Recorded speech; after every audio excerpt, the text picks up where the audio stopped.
Shalom po sa lahat ng mga nakikinig. Magandang umaga po sa mga kapatiran po natin sa bansang Pilipinas.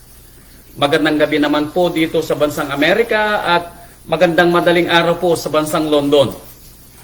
Tayo na naman po ay nabigyan ng Ama na makapag-aral ng kanyang salita.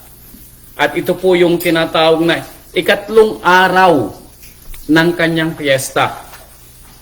Kaya po sa mga kapatiran po natin na may mga katanungan, magtanong lang po kayo. At ang sasagutin po ng rabay sa aral po natin, katanungan po ni kapatid na Carlito na taga California. Ang uno ko pong sasagutin na tanong ayon sa pagpapala po ng rabay, yung nakalagay na tanong niya about the 70-week prophecy na mababasa sa aklat po ni Daniel. Po, iisa-isahin po natin to ayon po sa mga verses na ibinigay ng rabay para po masagot po natin ang kanyang katanungan. At kung mapapansin po ninyo, yung kinante po nating huli, Yahshua is coming soon, ito po ay may kinalaman din dito sa 70-week prophecy. Kaya po yun ang naibigay na kanta natin ngayong araw na ito. So talasasin po natin mga kapatid, ang 70-week prophecy na sinasabi sa aklat ni Propeta Daniel. Okay? Pero bago ko po simulan yung pagsagot sa katanungan ni kapatid na kapatid na Carlito, ito po yung ating magiging basihan upang ang ating maririnig na kasagutan may pagpapala tayo na ito yung mula sa Ama. Dito po sa aklat ni Isayas or Yesaya or Yesayahu sa Kabanata 46, chapter 46, verse 9 and 10. Eto. Dahil ang ating tatalakayan mga kapatid ay propesiya ng Ama, therefore, dapat nating malaman kung ano yung dahilan ng mga propesiya ng Ama. Eto, 46 verse 9 and verse 10. Eto, page 815. Wala pa si Kwan dyan, Madam Bilen? Okay. Eto, inyong alalahanin ito. Inyong alalahanin ang mga dating bagay nung una. Now, ang nagsasalita po dito ay si Amang Yahweh sa pamamagitan po ni Isayas, or sinasabi niya ito kay Isayas na sasabihin niya sa mga sa mga Israelita. Anong sabi ng Ama? Inyong alalahanin ang mga bagay nung una, meaning mula sa Genesis. At lahat ng mga nakasulat mula doon ay yun ang tinatawag na mga unang mga naisulat na salita ng Ama. Etong sabi niya, sapagkat ako'y Elohim, at walang iba liban sa akin. Ang sabi niya, ako ay Elohim. Maliban sa akin, wala nang iba. So, hindi mo pwedeng ikumpara si Amang Yahweh sa rebulto. Hindi mo pwedeng ikumpara si Amang Yahweh kay Allah, or kay Hari Krishna, or kay Buddha.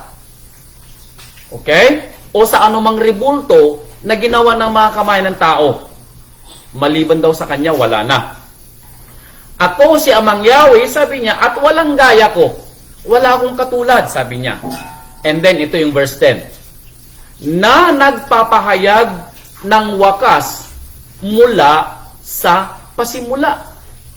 Akong gumawa ng lahat ng mga bagay, ako ang magpapahayag ng wakas, meaning, hindi pa man dumarating ang ating rabay, hindi pa man dumarating ang ating Ama, na isulat na sa Biblia ang wakas ng lahat ng mga bagay. Ipinasulat na ito ng Ama sa kanyang mga alagad upang tayong babasa ay may pag-asa. Kaya nasusulat, kayo ay hindi lalakad sa kadiliman dahil ang kanyang mga salita ang ating magiging ilaw para makita natin. Unawaan natin yung mga nangyayari sa kapaligiran natin. Actually, ang nangyayari sa kapaligiran natin ay anong tawag dito? Pagganap ng propesiya na nasusulat sa Mateo 24. Lalaganap ang salot sa lahat ng dako. Salot na COVID-19, magdadalawang taon na sa Disyembre dito sa bansang Amerika. Milyon ang pinatay ng COVID-19 na ipinadala ng Ama or pinayagan ng Ama na mangyari upang magsisi sana ang tao at bumalik sa Kanya. Katulad nung binasa natin, troublesome times are here dahil malapit nang dumating ang ating Rabay. Kaya sabi niya, nagpapahayag ng wakas mula sa pasimula at mula ng mga unang panahon ng mga bagay na hindi pa nangyayari na nagsasabi, ang payo ko ay mananayo at gagawin ko ang aking buong kaligayahan.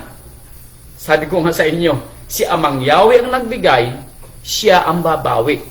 Si Amang Yahweh ang gumawa, siya rin ang may karapatan para ito ay tanggalin o iwala.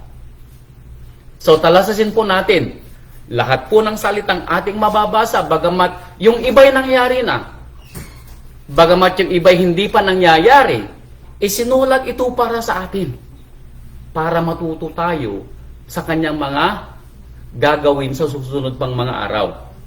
Ayon sa kanyang sinalita. Okay? So puntahan po natin ang aklat ni Propeta Daniel na kasusulatan ng ng tinatawag na 70 weeks prophecy. Okay? Eto. Daniel chapter 9. Simulan po natin sa chapter 9 ng Daniel. Kapatid na Carlito, maghanda ka ng lapis o kaya ballpen or papel dahil iisa-isahin ko ang propesiya na gusto mong malaman. Kayo din po, kung gusto po niyo yung malaman kung anong ibig sabihin ng 70 weeks prophecy, isulat po natin. Okay? Eto na po. Daniel chapter 9, simulan ko po sa verse 24.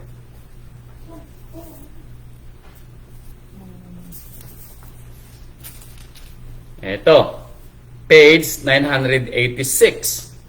Ito pong sabi niya.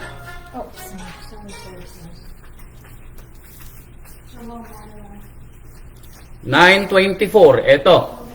Sabi niya, pitungpung sanlinggo ang ipinasya sa iyong mga tao at sa iyong banal na bayan. Ilan ang ibinigay? 70 weeks ang sabi ng ating Ama na sinasabi niya kay Daniel ang ibinigay sa iyong mga tao. At sa iyong banal na bayan. So, magmula sa simula ng 70 weeks prophecy hanggang sa pagdating ng ating Rabay ay 70 weeks. Ulitin ko magmula sa pagsimula ng propesiya hanggang sa pagdating ng ating Rabay in His second coming is 70 weeks. Okay? So, kailangan nating malaman kung kailan nagsimula. At ang ending ay kapag dumating na ang ating Rabay. So, kung mapapansin ninyo, ibinigay ito ng Ama bilang blueprint natin para maintindihan natin at mapaghandaan natin. Naintindihan po? Okay. So, sabi niya, upang tapusin ang pagsalangsang at upang wakasan ang pagkakasala. You see that? 70 years ang 70 weeks ang ibinigay ng Ama kay Daniel na ipaliwanag niya sa mga Israelita at sa mga nakikinig, sa mga magbabasa na tatapusin ang lahat ng kasamaan at pagsalangsang in that 70 weeks.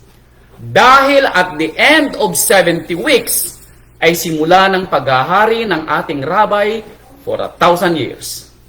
At walang kasalanan after on the period of 1,000 years, diyan ang maghahari at ang maghahari ang ating rabay.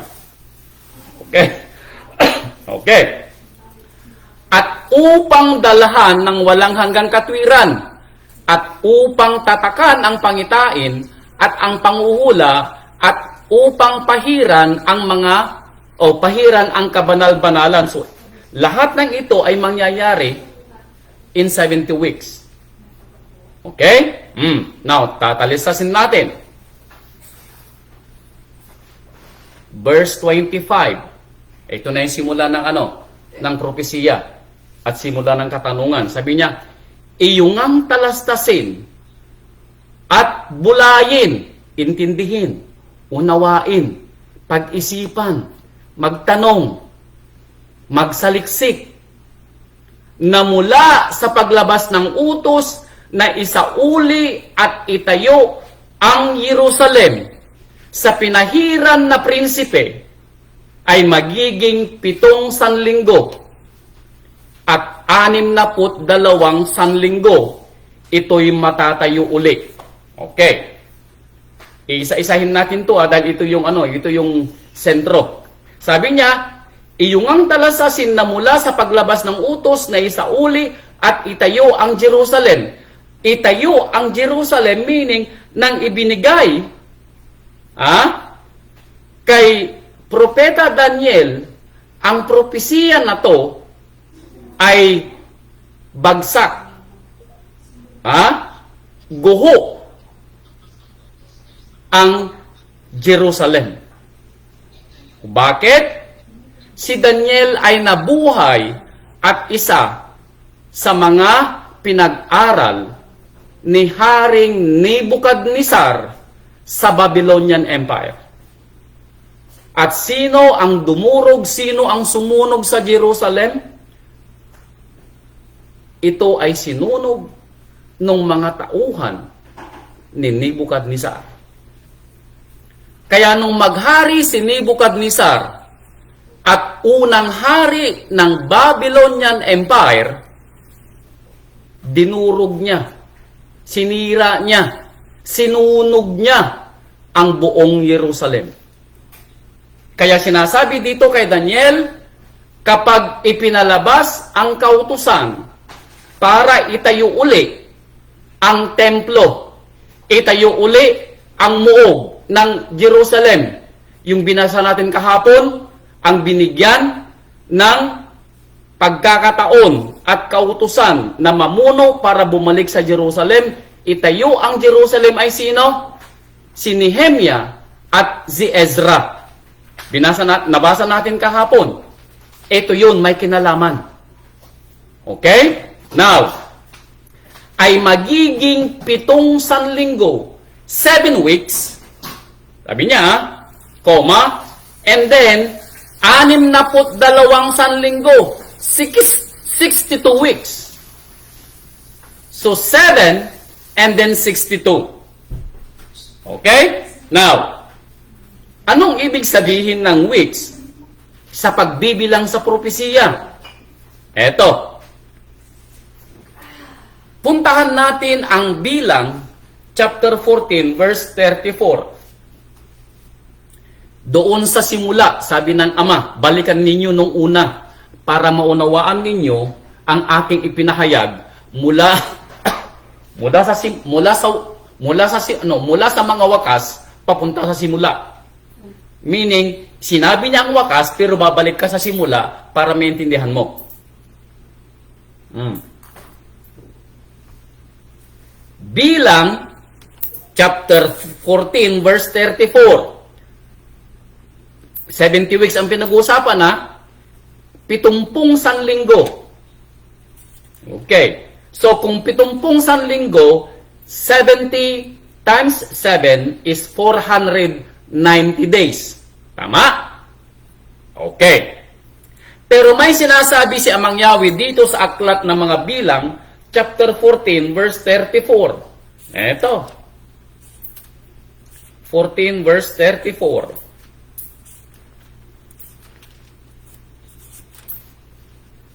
Page 188. Ito, sabi ng Ama.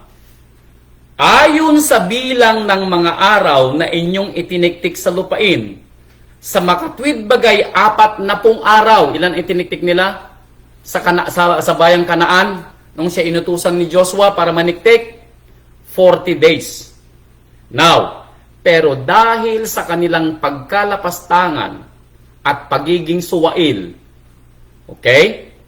Anong ginawa namang Yahweh? Eto. Sa bawat araw ay 1 taon. Inyong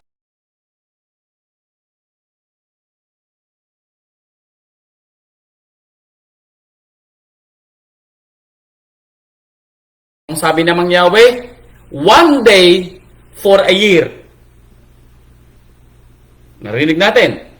Okay. Now, kailangan pa natin ng isa na magsasaksi para patunayan na ang 1 araw ay 1 taon. Ayon na rin sa salita ng ating Ama.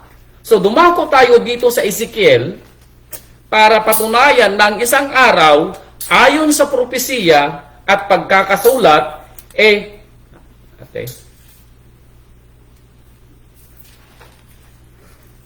Ezekiel chapter 4 verse 6. Ito. Page 914. At muli, pagka iyong natapos ang mga bagay na ito, ikaw ay hihiga sa iyong tagilirang kanan at iyong dadanasin ang kasamaan ng sangbahayan ni Yehuda 40 araw. Bawat araw ay pinaka 1 taon. Ito'y aking itinakda sa iyo. 1 day for a year. Okay? So, talasasin natin. So, yung 70 weeks times 7 is 490 days. So, since 1 day a year, so, magmula sa araw na ibibigay yung kautusan para itayo ang Jerusalem at ipatayo ang pangalawang templo ay hanggang sa pagdating ng ating rabay ay 490 years. Oh, Pastor, baka naman lumipas na. Wala pa naman ang ating rabay. Ito ang propesiya ng Ama na may kailangan ng unawa. Okay? So, balikan natin ang Daniel chapter 9 verse 24 para maituloy natin yung kwento. Ano po? Ito. So, anong sabi niya? 9:24. Balikan natin.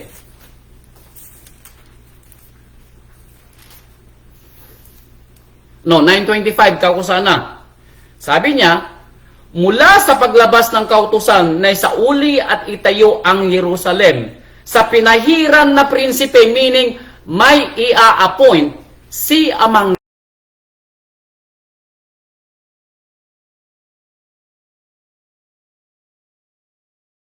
sa Jerusalem at itayong muli ang mga nabagsak at sinunog mula sa Babylonian Empire. Okay. Ito'y magiging 7 sanlinggo, 7 weeks. So 7 weeks times 7 weeks. 7 weeks times 7 is 49 days. Tama? No, 7 weeks. So 7 times 7 is 49 days. 7 weeks lang. 7 sanlinggo lang.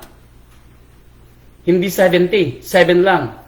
So 7 na 7 linggo, ilan? Times 7, bawat linggo, ilang araw? 49. Nakuha? Kung 49 days, that is 49 years. Maliwanag po? And then, sabi niya, and 62 weeks. So, 62 times 7 is 434 days.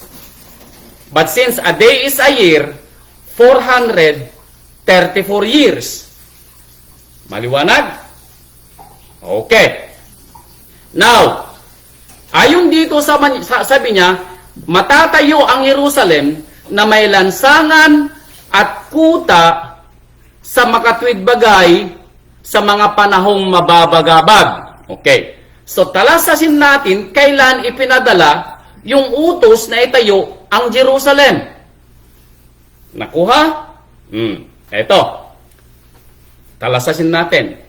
Now, nang nilusob ng Babylonian Empire ang Jerusalem, ayon sa kwento ni Isaiah, ayon sa kwento or propesya ni Jeremiah, ay sila'y mabibihag ng 70 years.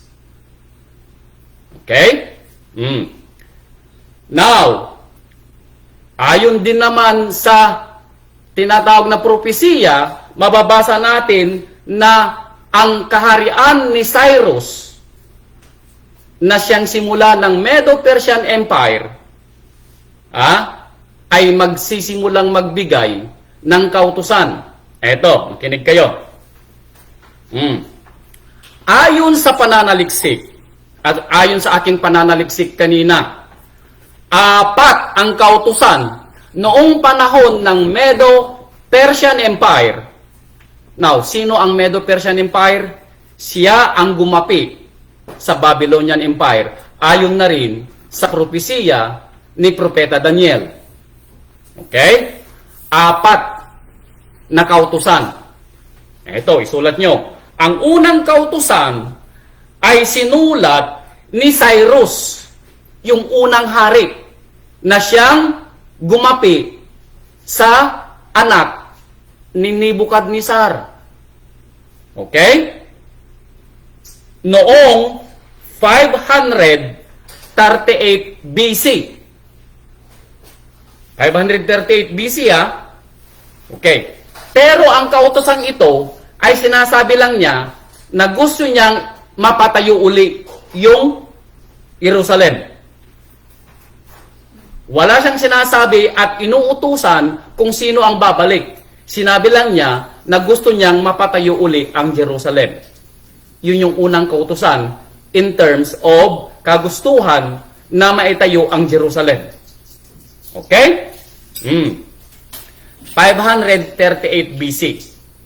Now, ang sumunod ay si Haring Darius. Darius the First. Okay? At ang kautosang ibinigay niya ay 519 BC. Inulit lang niya ang kautosan ni Cyrus na gusto rin niyang mapatayo uli ang Jerusalem. Second yun, Okay. Now, yung pangatlo ay si Artaxerxes. Now, kung mapapansin mo, ito yung mga nagmana ng kaharian. Si Artaxerxes, na hari ng Persia, ay nagbigay ng kautusan noong 457 BC. 457. Okay. Now, bibigyan ko kayo ng background. Doon sa kwento ni Esther or Hadassah sa Hebrew, maalala nyo? Ang hari doon ay may pangalang Artaxerxes. Now, talasasin ninyo ayon sa mga history na ang kanilang mga anak ay tinatawag din katulad ng kanilang pangalan. At ang nagbigay ng kautusan dito noong 457 ay Artaxerxes. Okay? So, itong nagbigay ng kautusan ay maaaring anak ni Esther at nung hari. Wala akong katibayan na sinasabi ko lang baka ito ang dahilan kung bakit pinayagan ni Amang Yahweh na ang mapangasawa ni Artaxerxes the First ay si Esther ayon sa kanyang aklat sa Esther. Naintindihan niyo yung kwento? Sa pantaho ko lang yun Wala akong ebidensya. 457. Now, sa kautusan ni Artaxerxes, ito ang kanyang kautusan. gusto niyang mapatayo ang Jerusalem. Dinagdagan niya yung utos ni Cyrus at ni Darius. Maliban sa gusto niyang mapatayo ang Jerusalem, anong ginawa niya? Siya din ay sumulat ng kautusan kung sino ang mamumuno sa pagpuntang pabalik ng Jerusalem, sino ang magbibigay ng pondo, lahat ng pangangailangan nila, lahat ng kanilang mga gugugulin ay ibibigay ni Haring Artaxerxes ayon sa kanyang sulat doon sa 457 BC. Okay. Now, at yung pang-apat, okay, ay may pangalan ding Artaxerxes. Pero ito ay after 20 years. Inulit lang niya yung sinabi ng unang Artaxerxes. Okay? Pero ano ang sinasabi ng propesiya? The moment na ibigay ang kautusan para itayo uli ang templo, itayo ang Jerusalem, at yung kanyang anointed princess or prince mula sa mga binigyan ng tinatawag na kapangyarihan para bumalik sa bansang Jerusalem o bansang Israel, sa lahat ng apat na kategorya ng kautusan, iisa rito ang tumutugma ayon sa history of the world, ayon sa pagkakadetalyado ng kanyang kautusan. Ito ay ang kautusan ni Artaxerxes noong 457 BC. So ang simula ng 70 weeks prophecy ay magsisimula ayon sa history of the world at ayon sa ating binasang kasulatan ni Propeta Daniel ay 457 BC. Now, tandaan ninyo, dapat magtugma ang history ng tao ayon sa nasusulat sa Biblia. Otherwise, hindi magiging totoo ang Biblia. Kasi ang patunay ng Biblia ay ang history ng tao kung ito'y magtutugma. Naintindihan po natin? Okay. So, kung mula 457 BC, okay, ang tawag sa BCE, Before Common Era. Naintindihan? Okay. Ang sabi niya ay 7 weeks, which is 49 years, and then 62 weeks, which is what? 434 weeks. 434 years. So kung susumahin mo yun, ilan yun? 69 weeks times 7 is 483 years. Naintindihan? Okay. Now, so sabi niya, verse 26,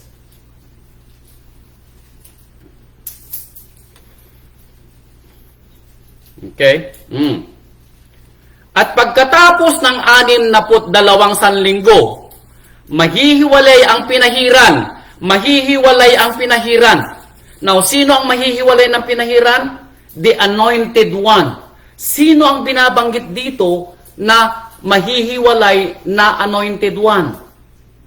Ang ating rabbi ay mamamatay right after ng 62 weeks. Naintindihan? Okay. Now, ulitin ko ulit. Ang unang bilang natin is 7 weeks. And then after that, nagdagdag ang ama kay Daniel na 62 weeks. Sabi niya, right after 62 weeks na matapos, mamamatay ang pinahiran. Mamamatay ang nag-iisang anak ng ama. Ito ay, ang propesiya na ito ay sinulat 538 BC nung panahon ni Daniel. So, sa panahon ni Daniel, 500 years ago, ipirnoklama na, sinabi na ng ama na mamamatay ang kanyang bugtong na anak sa eksaktong bilang ng pagkakasulat ni Propeta Daniel. Now, ang sinasabi ditong walang nakakaalam ng oras at araw ay yung eksaktong araw, eksaktong buwan, eksaktong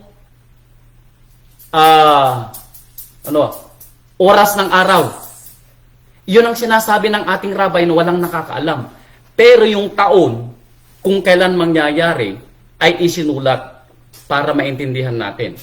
Okay? Ngayon, sisimulan natin mag-compute, ha? Okay. So, mula 457 BC, magbabawas tayo ng 7 weeks, which is 49 years. So, 457 minus 49, ilan ang babagsakan natin? Magiging 408. Tama? Pababa ito, ang pagbilang ng taon ng BCE, pababa. Hanggang maabot niyang 0 and then magsisimula siya ng AD. Ito ang ating panahon, AD. Or CE ang tawag. Common Era. Okay, pababa ang pagbibilang. So, from 457, magbabawas tayo ng 49 years para tanggalin yung 7 weeks. Ilan ang natirang taon? 408 years. Or 408 BCE. Okay. And then sumunod na ibabawas natin yung 62 weeks.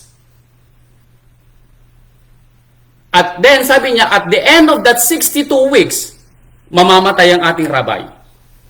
O papatayin. So, 408, ibawas mo ngayon, tama ba?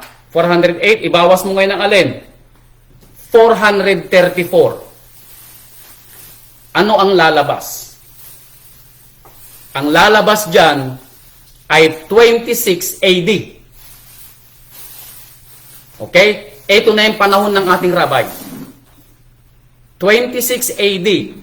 So, ang 26 AD, ang huling taon ng 62 weeks.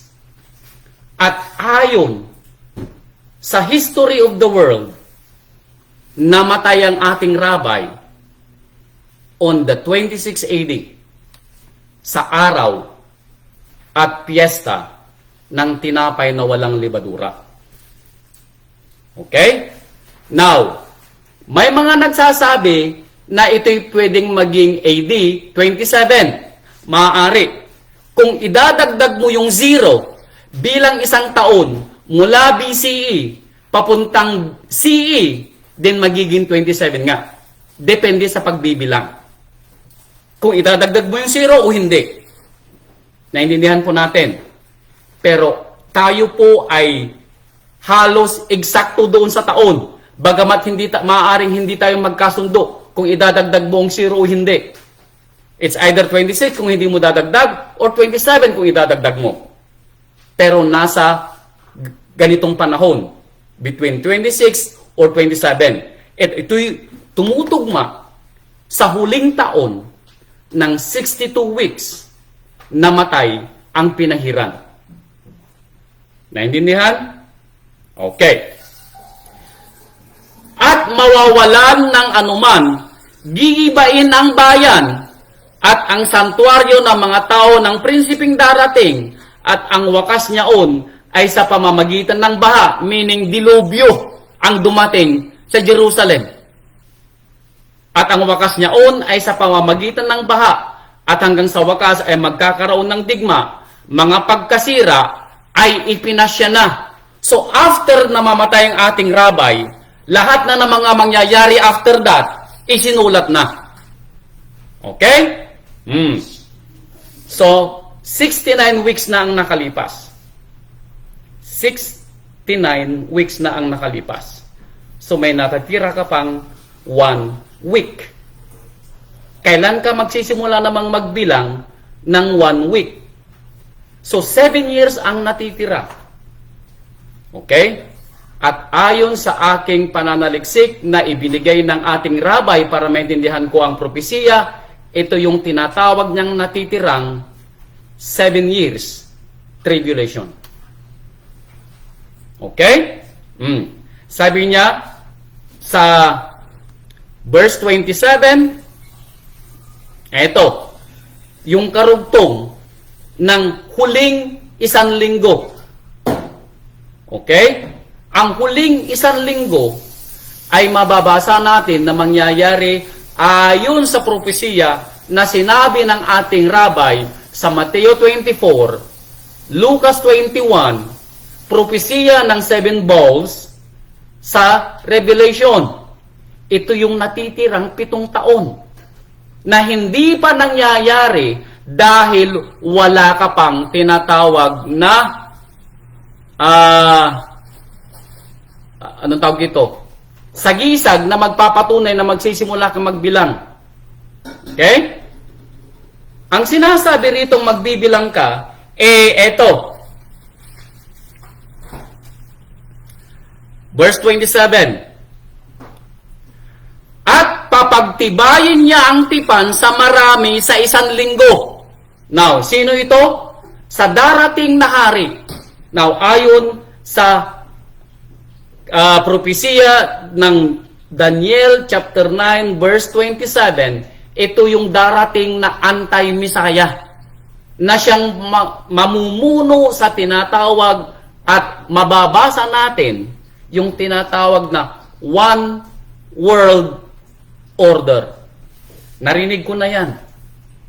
At kailangang mangyari na magkasundo ang lahat ng tao sa mundo at pumili sila ng isang hari upang matupad ang Daniel chapter 9 verse 27.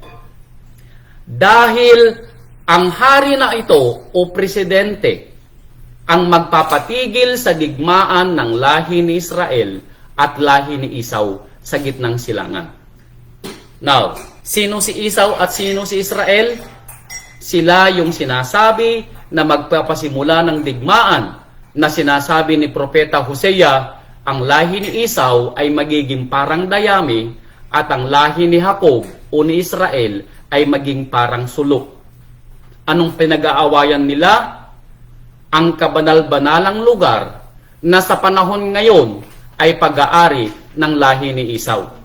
Ito yung tinatawag na Dome of the Rock na nakatayo ngayon sa gitnang silangan at ito'y nakatayo doon sa pag-aari ng lahi ni Israel. Ito yung pundasyon sa Mount Moriah na iniahin ni Abraham si Isaac. Ito rin yung pundasyon ng unang templo na itinayo ni Haring Solomon. Ito rin ang pundasyon na itinayo ni Nehemia at ni Ezra doon sa pangalawang templo. At ayon sa propesiya, muling itatayo ang templo. Ito yung tinatawag na Third Temple. Saan ipapatayo? Doon din sa lugar ng una at pangalawang templo. Pero paano mangyayari yun kung ang Dome of the Rock ay mismong nakatayo doon sa lugar na gusto nilang tayuan ng Third Temple? At sinong pananampalataya at bansa ang sumasamba sa Dome of the Rock? Ang lahing Muslim na siyang lahi ng mga Esau. So bago mangyari ang gusto ng mga lahi ni Israel, kailangan muna nilang gapiin ang lahi ni Esau. Kaya magkakaroon ng digmaan sa gitnang silangan. Kaya kung may sentro tayo na dapat malaman sa ating buhay para magsimula tayong magbilang ng huling 7 years. Huling 7 years ito dahil ito yung natitira na 1 week. Ito dito sa Daniel chapter 9 verse 27. Pagtitibayin nung prinsipe, nung hari o nung presidente ang isang linggo na kapayapaan. So, pag magsisimula ng maggera ang lahi ni Esau at lahi ni Israel at magkakaroon ng digmaan sa gitnang silangan, siya ay magpapagitna at sasabihin niya, kapayapaan. At siya'y magsasabi, tayo po ay mag-ceasefire ng 7 years. Nakuha nyo? Pero ayon dito, ituloy natin, sa kalahati ng sanlinggo ay kanyang ipatitigil ang hain at ang alay. Now, sa kalahati daw ng sanlinggo, meaning after 3.5 years, dahil 3.5 days. Naintindihan? 7. 3.5 plus 3.5 is 7. Okay? Naintindihan? Kung gusto niyo maintindihan yung mga ebidensya ko doon sa sinasabi kong lahi ni Esau at lahi ni Israel, panoorin po ninyo yung Olivet Prophecy. Nakadetalyado po yun, yung mga sinabi ko ngayon. Yun yung aking katibayan. Balikan po ninyo yung Olivet Prophecy ng Mateo 24 at Lucas 21. Okay. Now, talasasin natin ang verse 27. Sa kalahati ng sanlinggo ay kanyang ipatitigil ang hain at ang alay. Now, kung ipapatigil niya ang hain at ang alay, therefore, may templo. Nakuha? Dahil hindi pwedeng mag-alay ang bansang Israel, ang mga lahi ni Israel, ng mga alay na mga gusto nilang ialay sa Ama kung wala silang templo. So kung sinasabi ng prinsipe na to or presidente, which is yung sinabi nating anti-Messiah, okay? Nalalabas doon sa simula ng 7 years tribulation, tandaan nyo, hahatiin niya yung 7 years. Kalahati, unang kalahati, at huling kalahati. Yung unang kalahati, kung mapapansin ninyo, free. Freedom na mag-exercise ng ating religion. Kasi dito, pwedeng sumamba ang Hudyo, pwedeng sumamba ang Muslim sa kanya-kanyang sambahan. Dahil meron silang tinatawag na ceasefire sa kanilang digma. Pero after 3.5 years, anong sinasabi niya? Ipapatigil niya ang hain at ang alay. At sa pakpak ng mga kasuklam-suklam ay paruroon ang isang maninira. So ayon sa kwento, paruroon ang isang maninira, meaning magpapatayo siya ng isang kasuklam-suklam sa pananampalataya ng mga Hudyo. Ayon sa sinasabi ni Mateo. Mateo 24 verse 15 yata yun. Ito, sinasabi ni Mateo. Tungkol sa kanyang ipapatayo na kasuklam-suklam. Ito ay gagawin niya after 3.5 years of the last 7 years of the tribulation. Okay? I pray and hoping na mapagtatagpin ninyo. Ayon kay Mateo chapter 24 verse 15, ito, ang simula ng huling 3.5 years at ito rin ang sinasabi ni Propeta Mateo na kahirapang walang pangalawa. Dahil dito na lalabas ang tunay na kulay ng anti-Messiah na nagpapanggap doon sa simula ng 7 years na tagapamayapang presidente or tinatawag na leader ng One World Order. After 3.5 years, lalabas na ang kulay niya. Ito ang kanyang gagawin. Verse 15. Kaya nga, sabi ni Propeta, ang nagsasalita dito yung ating ama, ang ating rabay, ang ating rabay ang nagsasalita dito. Pero alam ng rabay ang sinulat ni Daniel. Bakit? Ito sinabi ng rabay. Kaya nga, pagkakita ninyo ng kalapastangan ng walang pangalawa na sinalita sa pamamagitan ni Propeta Daniel na natatayo sa dakong banal. Anong sabi niya? Unawain ng bumabasa. Meron akong nilagay na heading, Daniel chapter 9 verse 27. So pag nakita mo yung ribultong ipapatayo niya, dahil ayon sa propesiya na binasa ko rin at ipinaliwanag sa aking Olivet Prophecy, sasabihin nung anti-Messiah na yun, o leader, sasabihin niya, siya magpapatayo ng ribulto, at sasabihin niya, ang ribultong yan ay ako. katulad ng ginawa ni Haring Nebuchadnezzar nang siya magpatayo ng rebulto, katulad ng ginawa ni Haring Antiochus Epiphanes na magpatayo sila ng rebulto. Ang rebultong yan ay ako.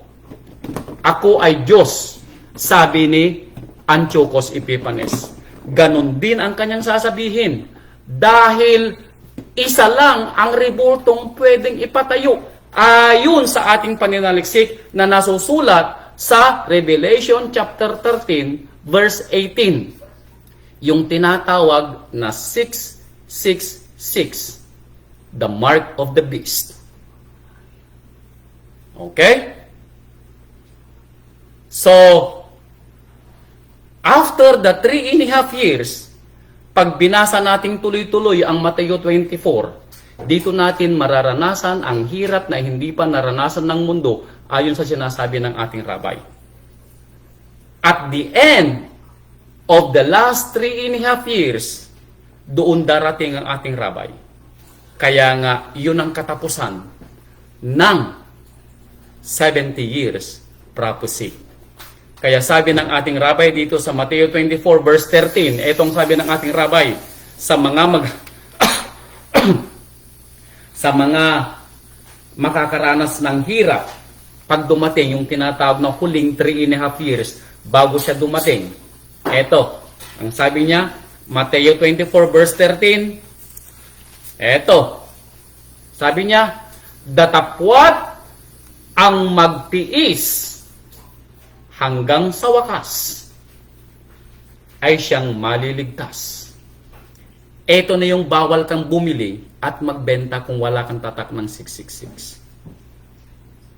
At iisa ang rebulto na alam natin sa buong mundo na pwedeng ipatayo doon sa lugar na yun na tatanggapin ng bilyong tao.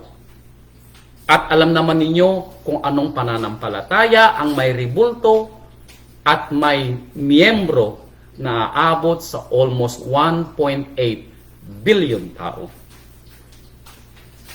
Ito ay ang rebulto na nakikita ninyo sa mga sambahan, lalo na dyan sa bansang Pilipinas, na nakadapa na rebulto. Yun ang kanyang ipapatayo.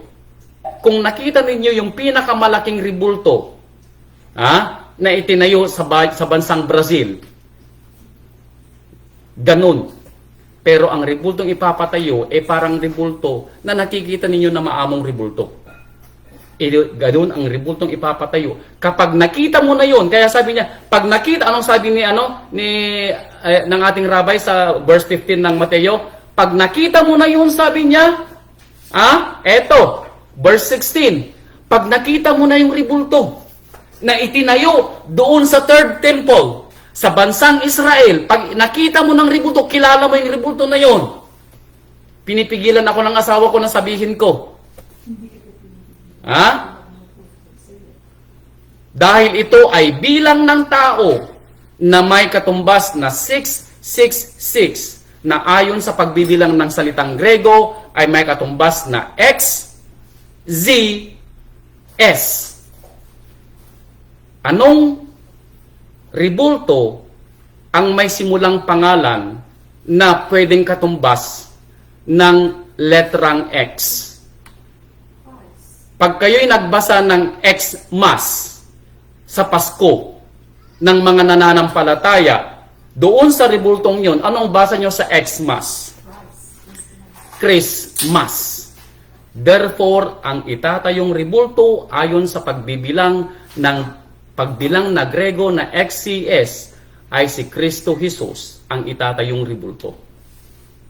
Dahil alam naman natin na ang ating Ama ay hindi gawa sa rebultong gawa ng mga kamay. Ito ang kaaway ng Ama at ang magiging kaaway ng Rabbi pagdating niya rito at the end of 70-week prophecy. Anong sabi niya? Verse 16, ang mga nasa bundok o mga nasa Yehuda ay tumakas na. Ang mga nasa bubungan ay wag nang bumaba upang maglabas pa ng mga bagay sa loob ng kanyang bagay. Ang mga nasa bukid ay wag nang magbalik para kumuha pa ng balabal. Verse 19, Datapwat sa aba ng mga nagdadalang tao at nangagpapasuso sa mga araw na yaon, ipanalangin ninyo na ang araw ng inyong pagtakas ay hindi tagginaw o hindi araw ng Sabat. Verse 21, sapagkat kung magkagayoy magkakaroon ng malaking kapighatian, the moment na nakita mo yung ribulto, and for the next 3.5 years, may malaking kapighatian na ang gayoy di pa nangyayari buhat sa pasimula ng sanlibutan hanggang ngayon at hindi na mangyayari kahit kailanman. Bakit? Dahil ang kautusan na ipapalabas ay katulad ng kautusan na ipinalabas ni Haring Nebukadnezar nang siya nagpatayo ng kanyang ribultong ginto. Si Haring Antioco nang nagpatayo siya ng kanyang ribulto saan? Sa unang Makabeyo. Nasulat ito. Kaya nga isinali ko ang aklat ng Makabeyo sa Biblia natin para basahin nyo ang ginawang pagpapahirap ni Haring Antioco sa mga Hudyo na may pananampalataya sa ating Ama. Alam yung ginawa nila? Sa lahat ng mga hindi sumamba sa ribulto ay papatayin at pahihirapan ng todo-todo. Ito ang kahirapan na sinasabi ng ating rabay. At sino ang hindi sasamba sa mga ribulto? Tayong nananampalataya. Pero ang tanong, kapag nakaabang ang gelutin sa liig mo, o nakaabang ang baril, o nakaabang ang gulok sa liig mo, at pasasambahin ka sa ribulto, sasamba ka ba sa ribulto? Or sasabihin mong katulad ng ginawa ng mga kapatiran natin sa panahon ng mga Makabeyo, na hindi nila sinamba ang ribulto, hindi sila kumain ng mga baboy, hindi nila iginalang ang ribultong pinagawa ni Haring Antioco. Dahil sinabi nilang mas gugustuhin nilang mamatay kaysa kalimutan ng pananampalataya na minana nila sa kanilang mga ninuno. Tayo din kaya, masasabi natin na mas gugustuhin pa nating mamatay dahil ang pangako ng ating rabay, itong pangako niya, ang magtiis hanggang wakas ay maliligtas. Ang magtatatwa sa akin sa harapan ng mga tao ay itatatwa ko rin sa harapan ng aking Ama. Itong sinabi ng ating rabay. Kaya kung ikaw yung tao na yun at nasa harapan mo yung asawa mo at inaambang patayin o inaambang gawan ng masama, kung hindi ka sasamba sa ribulto, pero iniisip mo na magsasabi ka bang gawin nyo sa asawa ko at ako'y magtitiwala sa aking rabay, o maaawa ka sa asawa mo at maalala mo yung pagmamahal mo sa asawa mo, kalilimutan mo ang pananampalataya mo sa rabay. Tandaan nyo palagi ang sinabi ng ating rabay. Ang pwedeng kumanti sa atin ay makakanti tayo dahil ang pinakamahina, ang kahinaan ng isang nananampalataya ay sa kanyang mga mahal sa buhay. Kaya nga isinulat ng rabay, ang sino mang nagmamahal sa kanyang asawa, sa kanyang anak, sa kanyang mga magulang, sa kanyang mga pag-aari, sa kanyang mga kaibigan, mga apo, lahat ng mga mahal mo, kung mas mahal mo sila kaysa sa akin, sabi ng rabay, hindi ka karapat-dapat na maging alagad ko. Kaya nga nasusulat na sinabi niya, ang sino mang magligtas sa kanyang buhay sa araw na yaon, ito yung tinatawag na trying of our faith. Kaya sabi ni Saulo, hindi ka pa nagbubo ng dugo. Romans chapter 8 verse 35. Hindi ka pa nagbubo ng dugo. Sino ang makapaghihiwalay sa atin sa pag-ibig ng Ama? Isinulat ito sa huling 3.5 taon na hiniintay natin para sa ating pag-asa. Kung ikaw ang mapipili na daranas ng hirap ayon sa sinasabi at sinasalita ng ating rabay, tandaan mong sinabi niya, bago mo pa man ibuka ang iyong bibig, upang ipagtanggol ang aking pananampalatayang ibinigay sa iyo, ako ang magsasalita para sa iyo. Hindi ka makakanti ng kahit na ano ayon sa mga kahirapang naranasan ni Saulo kung hindi mo pa oras. Ikaw ay magpapatutuo at ang iyong patutuo ay ang kahirapang daranasin mo at titiisin mo alang-alang sa pagmamahal mo sa ating Rabay. Kung gusto nyong basahin yung pagtitiis na naranasan ng isang nananampalataya, basahin nyo ang pangalawang Makabeyo, ang kwento ng 7 ina, pangalawang Makabeyo chapter 7. Dito ninyo makikita ang pananampalataya ng isang tao na babalatan silang buhay. Tatanggalin yung kanilang skin. And then, bubuhusan ng suka at asin. Tinanggal yung kanilang mga limbs, paa, kamay, para lang kumain ng baboy. Binunot ang kanilang mga anit, nilagyan ng asin. Itinubog sa kumukulong mantika, dahil ayaw kumain ng baboy. Iyon ang kahirapan, kaya ko idinagdag ang unang Makabeyo at pangalawang Makabeyo sa ating akla, para sa ating sariling tinatawag na comfort, na kung naranasan nilang hirap, natiis nila, titiisin din natin.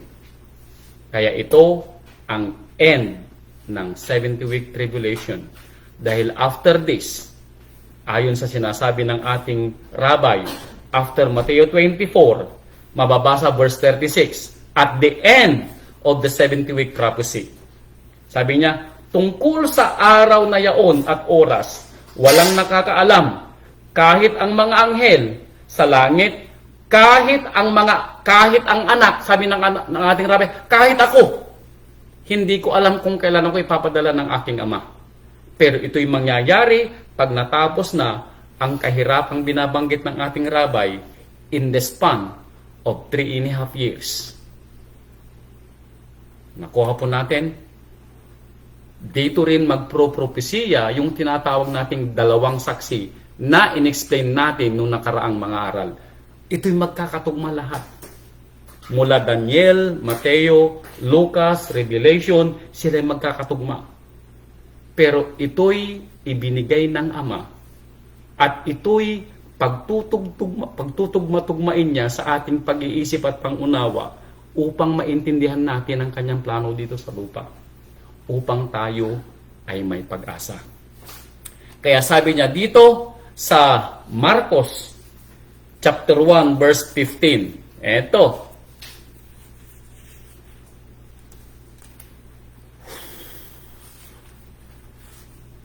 Marcos chapter 1 verse 15. Eto sinabi niya. Page 1182.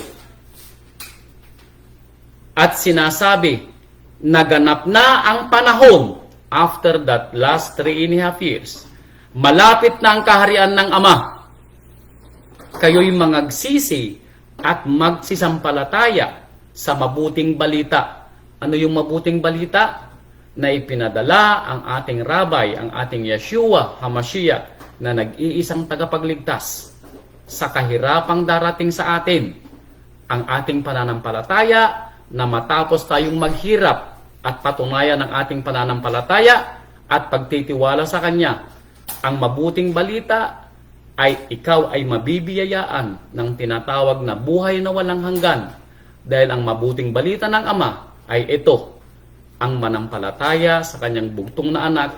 Ito ang dahilan kung bakit nasulat ang John chapter 3 verse 16. Iyon ang mabuting balita. Okay? And then,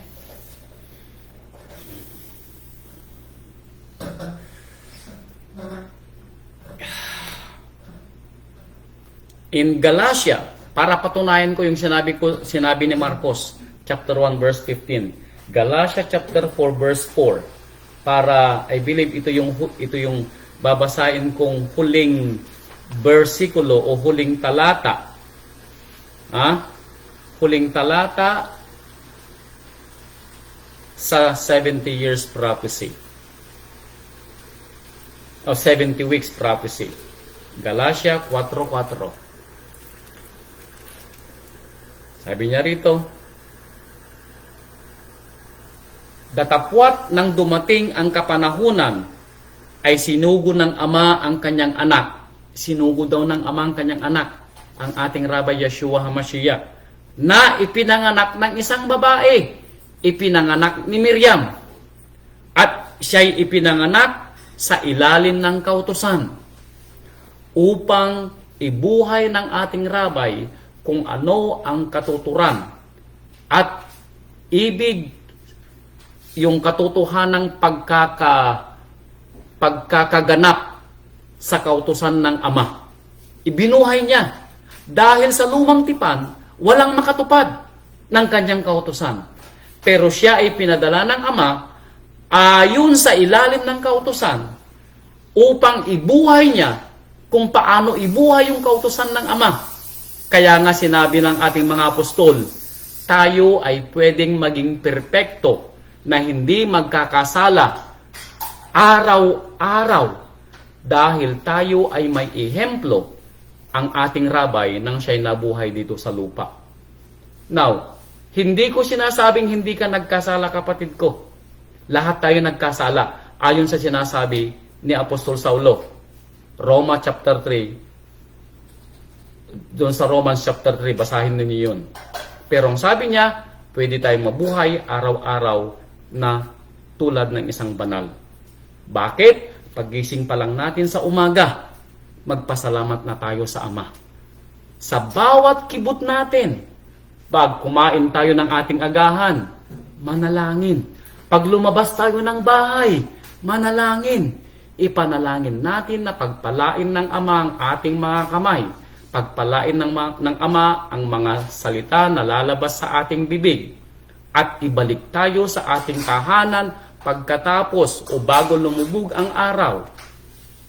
At I'm sure, pag yun ang ating ginawa, tayo ay magiging banal araw-araw kung luluubin ng Ama. Kaya mga kapatid ko, ang pagpapala na nalaman natin ng kwento ng 70 weeks prophecy ay mayroon tayong tinatawag na pag-asa na at the end of the hirap ng mga pahirap na mga pasakit na sinasabi sa Mateo 24, Lucas 21, Revelation 7, the 7 bowls, lahat ito kahirapan. Lahat ng mga kahirapan na mababasa natin sa Revelation, ito yung mangyayari sa last 3.5 years ng tribulation. Kaya magpunos dili ka, kapatid ko. Sa tingin mo'y mahirap ngayon, hindi pa dumarating ang hirap. Kaya ito ang dahilan kung bakit pangarap ko na tayo ay nasa iisang lugar upang kung dumating man ang hirap na yaon, tayo ay sama-sama. May pag-asa. Kung kumain ng isa, kahit papano, makakakain tayo ng konti. Iyon ang aking hinihiling sa ating Rabbi na makita ng aking mata na maihanda ko ang mga bagay na ibinigay niya sa aking ihanda. Kung dumating man sa panahon ko, ako'y magpapasalamat lalo. Kung hindi man sa panahon ko, at least masasabi ko sa mga susunod sa akin ang kanilang mga dapat hihintayin upang maihanda nila ang lahat ng mga kapatiran. Bakit? Tandaan nyo ang kwento ni Lot. Si Lot ay nasa lugar ng mga suwail, ng mga masasama. Sila ay nasa syudad ng Sodoma at Gomora. At nang dahil sa kasalanan ng Sodoma at Gomora, sinabi ng Ama na ito'y lilipulin niya ng apoy at asopre. Pero naalala ng Ama si Lot na isang mabuting alagad. Kaya ang ginawa niya, nagpadala siya ng kanyang mga anghel upang ialis si Lot sa bayan ng Sodoma at Gomora. At pinigilan ng Ama ang kanyang galit. Pinigilan niya ang apoy at asopre na siyang gumunaw sa dalawang syudad dahil kay Lot. Pero maulit kaya at ulitin kaya ng Ama ang gagawin niya sa iyo kung ikaw ay nasa gitna ng syudad At sinabi ng ama na lilipulin niya ang syudad na iyon. At narinig mo ako na sinasabi, umalis ka sa lugar na lugar mo dahil may inihanda ang ama sa iyo para maligtas ka sa araw ng kapigatian. Alam mo to, pero ipinagkibit balikat mo. Pero si Lot hindi niya alam. Kaya nang dumating yung mga anghel, nagulat siya. Pero hindi siya, kumbaga, nagulumihanan. Actually, hindi nga siya nagdala ng kanyang mga ibang mga gamit. Ang alam lang niya, ililigtas siya ng mga anghel. Ililigtas ang kanyang buhay. Pero sa araw na sinasabi ng ama, baka hindi siya magpadala sa iyo ng anghel. Bakit? Nagpadala na siya ng kanyang mensahe sa iyo na sinasabi, pag nakita mo na yon, umalis ka na sa lugar na kinasasadlakan mo dahil ang mga nakapaligid sa iyo ay puro kasamaan at ito'y isasama ng ama sa kanyang paglipol dito sa mundo. Nasaan ka, kapatid ko, kung ikay nasa gitna? At kung mangyayari yon, huwag mong hintayin mangyari yon, kapatid ko. Dahil kung mangyayari yon, ako naman ay hindi pupunta sa lugar mo para iligtas ka dahil hindi ko alam kung makakalabas pa akong buhay. Bago mangyari yun, dapat wala na tayo sa lugar na ating mga kinasasadlakan, kundi naroon na tayo sa lugar na pinili ng Ama na pupuntahan natin. Ito ang ibinigay niya sa aking misyon. I pray na mangyari ito sa buhay ko at makita ko. Kaya mga kapatid ko, ito po ang aral natin. Sabi ko nga sa asawa ko, 6 years or 7 years, uuwi na kami sa Pilipinas for good. Sabi ko nga kay kapatid na Carlito, Manong Lito, mag-retire ka na rin pagdating ng 6 or 7 years para sabay tayong umuwi ng Pilipinas for good. Uuwi na kami ng asawa ko, mga kapatid ko. At dyan kami mamamalagi sa Pilipinas ayon sa awa ng Ama para makita ko ang pangarap ko na ibinigay niya sa aking mga gawa. Ano po? So ito po yung ating aral ng 70 weeks tribulation. Actually, may naihanda ng sagot sa susunod na tanong ni kapatid na Carlito na Daniel chapter 2 at Mateo chapter 5 verse 2 to 12. Pero 9:30 na mga kapatid ko at 2 araw na tayong puyat. Kaya hanggang dito na lamang po yung ating aral. Bukas uli, I pray na matapos ko yung 2 kanyang mga katanungan. Kayong mga nakikinig, kung may mga tanong kayo, magtanong po kayo. At sa tulong po ng ating rabay, i-concise po natin sa natitirang 5 pang araw para masagot po lahat ng kwento ninyo o masagot lahat ng mga tanong ninyo. Salamat po sa ating rabay sa pagkakataon na binigyan niya sa akin na makapagsalita ng kanyang salita at higit sa lahat, salamat sa mga kasagutan na ibinigay niya sa akin para masagot ang kasagutan ng ating kapatid na si Carlito na taga California. Hallelujah! Tayo po'y manalangin.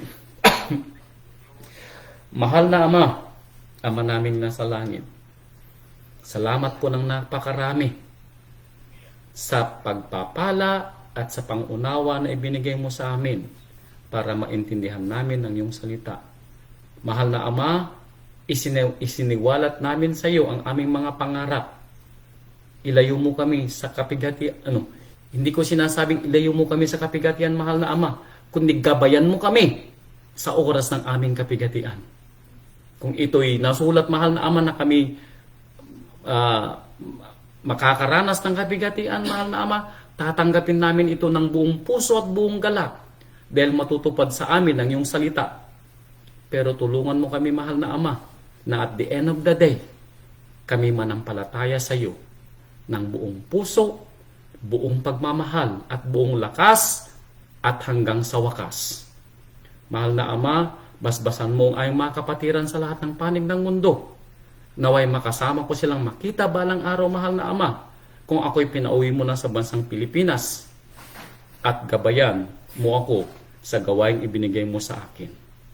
Mahal na Ama, basbasan mo po ang mga nakinig at sa mga makikinig ng iyong aral ngayon. At ako'y nananampalataya na sa susunod pang 5 mga araw, mahal na Ama, ay lalo mo kami bibigyan ng tinatawag na pangunawa at kami natutuwa sa ibinigay mo mga kaalaman sa amin at kami nagagalak ng lubos sa pagdiriwang ng iyong piyesta. Mahal na Ama, itong aming samot dalangin namin sa napakatamis na pangalan ng aming dakila at nag-iisang tagapagligtas, ang aming Rabbi at ang aming Master, Yeshua HaMashiach.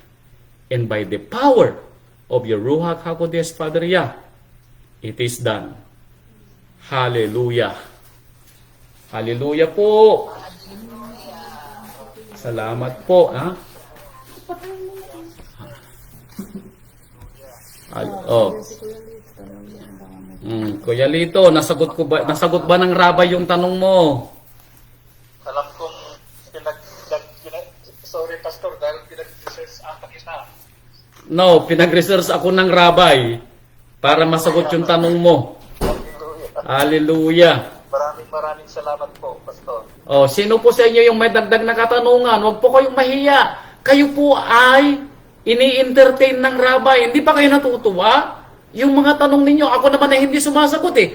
Kahit mag-research ako ng mag-research, kung hindi ako gagabayan ng Rabay, abay hindi ko masasagot yung katanungan ninyo dahil lahat ng mga katanungan nyo ay nasa ay nasa Biblia at sa awa ng Ama. Oh, sino po may tanong sa inyo? Wala? Yeah.